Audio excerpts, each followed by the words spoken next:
Hi everybody, welcome back. I wanted to say before the video starts, I do apologize for having two Minecraft videos so close to each other. I wanted to work on the world a little bit more, and I thought that I would just post this. So enjoy the video. Hello, everybody. Welcome back to another episode of the Hardcore World. Today, we're going to work on villagers. Last video, I did the villager houses over here that I was really proud of them, and with those done, I want to actually start moving some villager workers in. The main ones that we're going to do are, well, farmers and what are they called? Fletchers? Yeah, I think they're called Fletchers. It's been so long since I've done villagers. Farmers and Fletchers, those are the main two that we can make money off of at the moment, so we're going to move those in. And then obviously we'll work on librarians because we want to get some enchanting books. So that's what we're going to do. Because I want to enchant my armor so then I can get back into the mines and get the rest of the diamonds for my tools. As you can see, I've been slowly working on the farm, but we will finish that up today. So, the first thing I'm going to do is I'm going to start making like a backlog of stuff to sell. Eventually I'll link it all on a minecart track, but I'm not rich enough to do that yet. So, yeah. Oh, also looms. We can do looms. So yeah, that's the plan. Oh, I hate that. Kind of comes through your ceiling if it's stairs. Yeah, but that's what we're gonna do. We're going to start making some profits, I guess. All right, let's get to it. Thing that I did was I started building a supply of kind of a backlog of crops to sell, so that when I had villagers, I can immediately start making some money. The second thing I did was I completed the farms, getting all of the crops to full capacity, so that when I did harvest, I would have so much more money to make. The thing that I really wanted to do was I wanted to get some shepherds, so that I could breed up my sheep population, and also I bred the cows, because they're good boys and girls. They deserve it. I was getting really bothered by the watermelon and pumpkins growing in the center, and this would be a problem that would plague me forever, and I still haven't figured out how to solve it, so I don't know. After getting frustrated with the fences, I finally made some carpets to help me with the process, because if you don't know, you can put a carpet on top of a fence and you are able to jump over it, but entities are not able to. The only thing I had to do to get this done was I had to commit some animal cruelty. But, break a few eggs to make an omelet. With the stockpiling done, I finally started to work on the unemployment problem that has been persisting in the villager people for so long. To do this, I switched the door around at the house because minecarts will sit in that little crevice, and I made a rail to the breeder for ease of access. The first villagers that I really wanted to do were farmers, because obviously, due to my agriculturally based economy, I'm going to need a lot of them. The first villagers that I was going to do was wheat. I was going to go just kind of run down the line: wheat, beetroot, potato, carrot. I added some more beds to the breeder so I could expand the population, and I used some of the hay bales that I had gotten from the village when we had gone there so that I could make bread and breed them up, because I knew I was going to need quite a few villagers for this project. I need more than one farmer for each of the crops because there's so many, so I made a second and third wheat farmer. To make sure that all the villagers fit with all of their blocks, I put a composter under the third wheat villager. A wandering trader came around, but it didn't really have anything that I wanted or was good for me. So for this crime, and so that he remembers, I took the lives of his llamas. Take this as a lesson. While moving another farmer to the house, some of the villagers' children escaped the breeder. Due to the fact that I don't own a bell because I don't think I grabbed one, which was so dumb of me, I couldn't get that back in the breeder easily. So I also got a dog. I think I'll leave the name up to you guys again, so please leave suggestions in the comments.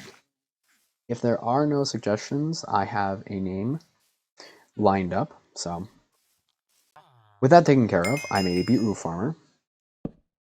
While trying to get the last beetroot farmer out, some more of the children got out of the breeder. So to prevent stuff like this from happening again, because I can't lose all of my villager children to this accident, I put some fences inside of the breeder to stop them from getting near the door.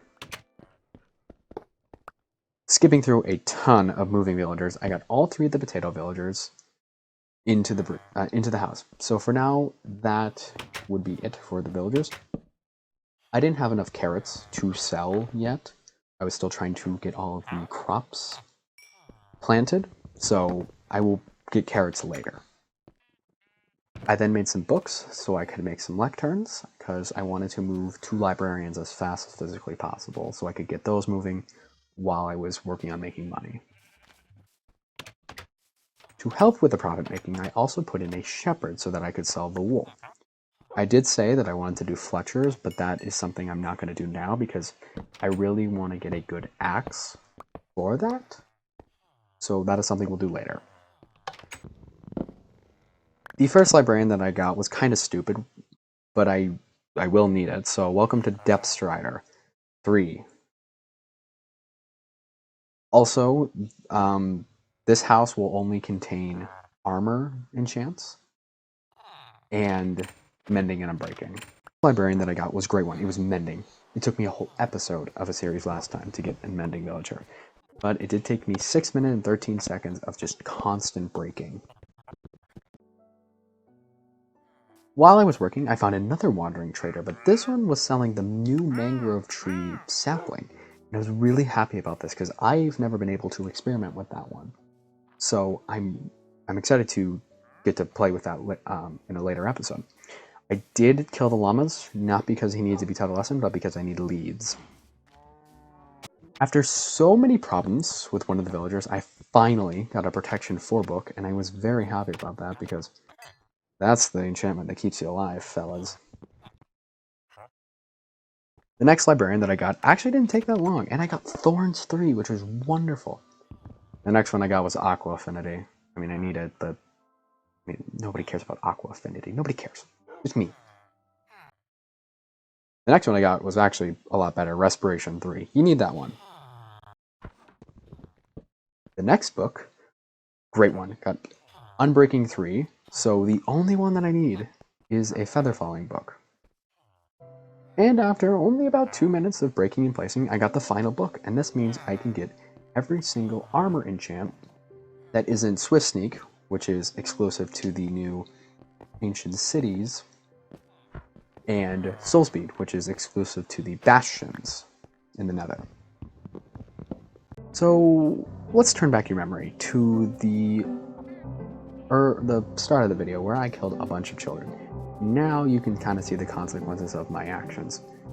So I tied a iron golem to a post because they can be a pain and I'm not losing my world to an iron golem. A while ago off camera, a green villager, they're like the village idiot basically, escaped the breeder. And I assumed that he would just die at night or just simply despawn because he was just kind of running around. But he was still running around. I didn't film this, but at some point I was opening the door to get a villager out, and he ran back in. He's safe. He's all right. He lived. I finally decided to put in the carrot farmers because I had enough to actually make a profit off the crop, and I only had room for 2 of them, but whatever. I made this chest so that I could put all of the enchants for the armor, but everything is so expensive, which is a pain, but it's not something that is too crippling. I then extended the sheep farm because when sheep eat grass, it takes a really long time to regrow that. So the bigger the sheep pen is, the more wool I can get from them. So the thing is, I didn't have time to get all the enchants have time to get all the enchants for the books. All the enchants for the armor. And this isn't a totally bad thing, because here's what I'm going to do. We still need to find an XP farmer to have enough XP to put all the books onto the armor. And hopefully we get a zombie spawner so I can get a cleric, and I can sell rotten flesh to them. So that will be what we're doing next time. We're going to get an XP grinder, hopefully a zombie one, but skeleton works as well because we can use it for crops. Spider one, we can sell it to fishermen or fletchers. But with all that said, I want to thank you all for watching this video, and I'll see you guys all in the next video. Bye!